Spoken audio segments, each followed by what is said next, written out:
The detention center on Kepler 442b was a marvel of Zephyrian engineering.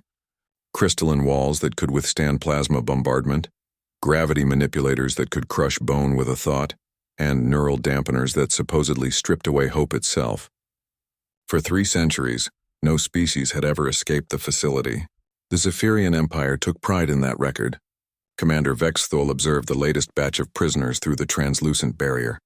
Humans, the newest addition to their ever-expanding collection of conquered species. These particular specimens had been captured during the fall of the human colony on Proxima Centauri, the last holdout after Earth's capitulation 6 months prior.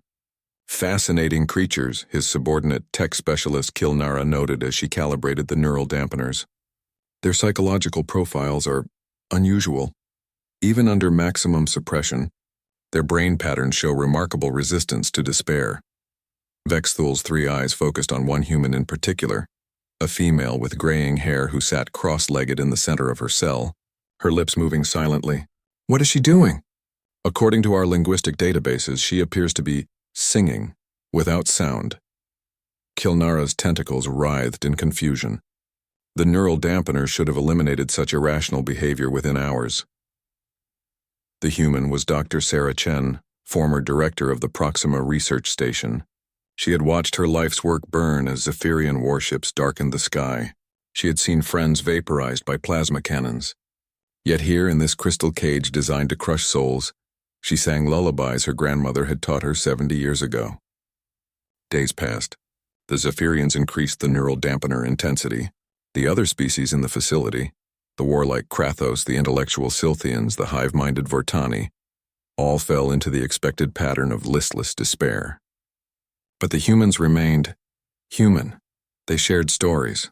They carved chess pieces from food scraps. A man named Marcus taught others card tricks using torn fabric. An elderly engineer named Professor Williams began sketching blueprints in the dust with his finger, humming as he worked. "It's impossible," Kilnara reported during the weekly assessment. "We've never encountered a species so resistant to psychological conditioning. Their neural patterns suggest they're actually becoming more cohesive as a group, not less." Vexthul studied the surveillance feeds with growing unease.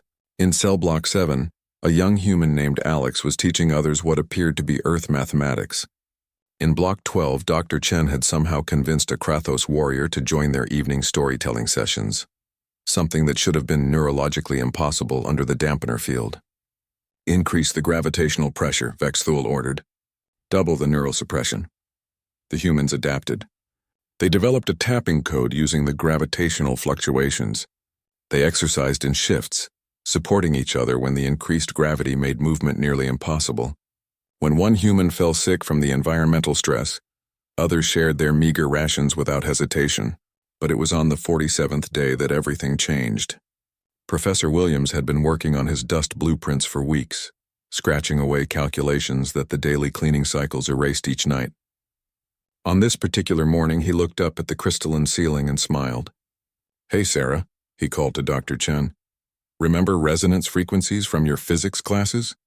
What happened next would be analyzed by Zephyrian scientists for decades to come. Williams began humming, a low, barely audible tune. Dr. Chen joined in, her voice harmonizing perfectly. One by one, every human in the facility began to hum the same frequency.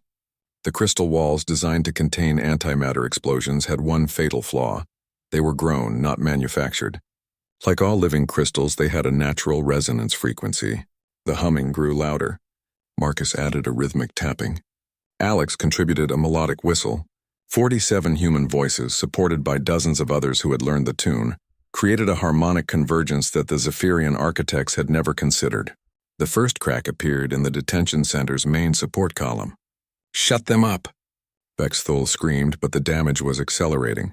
The crystalline structure, stressed beyond its harmonic threshold, began to shatter in a cascading failure that spread throughout the facility. Emergency klaxons blared as the Zephyrians evacuated. The humans, still singing, helped their alien cellmates escape through the growing cracks in the walls. Dr. Chen guided a frightened Vortani drone to safety. Marcus carried an injured Silthian on his back. They had turned their prison break into a rescue mission. But the real damage went far beyond one facility. The humans had done something unprecedented. They had shown the other species that the Zephyrian Empire was not invincible. Word spread through underground networks across a dozen worlds. If humans could resist the neural dampeners, if they could turn captivity into resistance, then perhaps freedom was possible for everyone. The rebellion that followed shook the foundation of the empire. It wasn't led by the fierce Krathos or the brilliant Scythians. It was organized by humans who remembered their grandmother's lullabies, who found joy in simple card tricks, who saw chess pieces in prison rations. Species that had been subjugated for millennia began to remember what they had lost. The humans taught them something the Zephyrians had tried to eliminate, that hope was not a luxury to be rationed, but a force of nature that grew stronger when shared.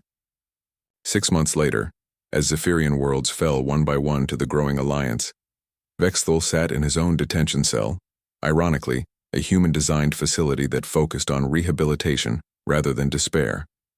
Through his window, he could see human children teaching Zephyrian younglings to play games he didn't recognize. The humans had kept their promise. They hadn't broken the Zephyrian spirit, they had shared their own instead. In the end, the Empire discovered that some things cannot be conquered, cannot be contained, and cannot be broken. The human spirit was one of them, and when you try to destroy something indestructible, you usually end up destroying yourself.